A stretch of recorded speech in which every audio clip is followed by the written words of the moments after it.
early aggression, something the best teams are using to speed up their games and win tournaments. Today we dive into Game 2 of NA West and see how two different teams use an aggressive early game and translate it to an amazing end game.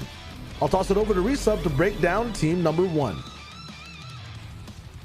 Team number 1 is Favs, Wavy Jacob, and Jay, the first place team from round 4 of Qualifier 1. Starting off their game in Misty Meadows uncontested, they have a lot of time to build up strong loadouts for early aggression. Every member of the trio starts off the game with epic ARs, double Dragon Breath shotguns, max minis and shields, and fast heals such as floppers and chug splashes for aggressive plays they might want to take. With 300 ammunition and a favourable zone to play with, stacked is an understatement for how well off they are. They rotate over to Kai to start some early aggression, looking for tags, but diving deeper and committing to third party a fight. One team disengages, making it a 3v3, but it's completely unfair on the trio who's mid-fight.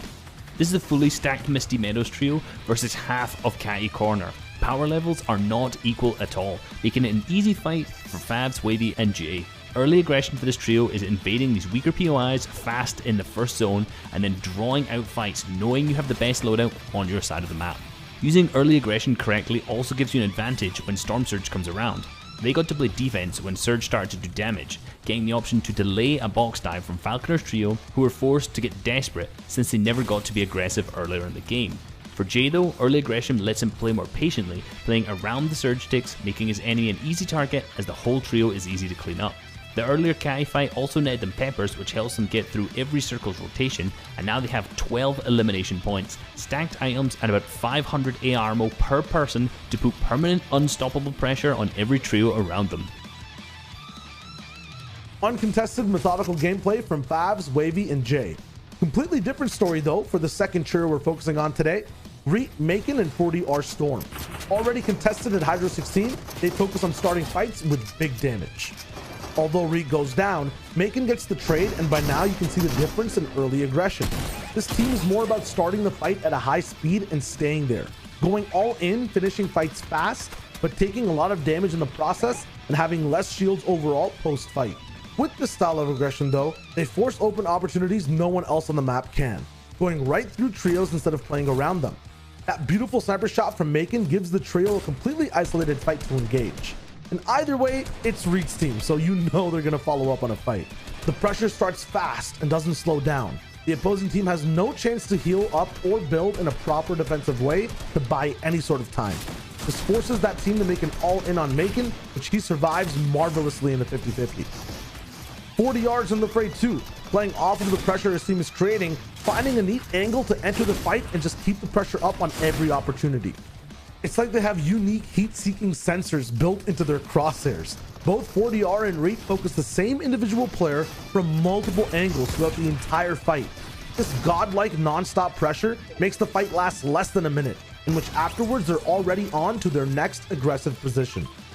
This is where you can see how Reet's trio is more proactive because of their drop and loadout and aggression. Instead of playing around trios for surge and picks, they force some damage in with an RPG, noticing that the team below them was taking surge damage. This is a crucial time for a map refresh too, and this trio takes things into their own hands instead of waiting for the opportunity, knowing the enemy team can't heal. They secure free healing points and insurance for the rest of their endgame. How did early game aggression really affect the rest of the game for both these trios though? We have to bring in Kelly to give us an endgame breakdown. Now we've made it to the endgame, where Favs, Wavy Jacob, and Jay see themselves with a stacked loadout due to a few stress-free rotations. Their early aggression allowed them to shift their focus from diving boxes to surviving, and even an opportunity for them to split more than usual.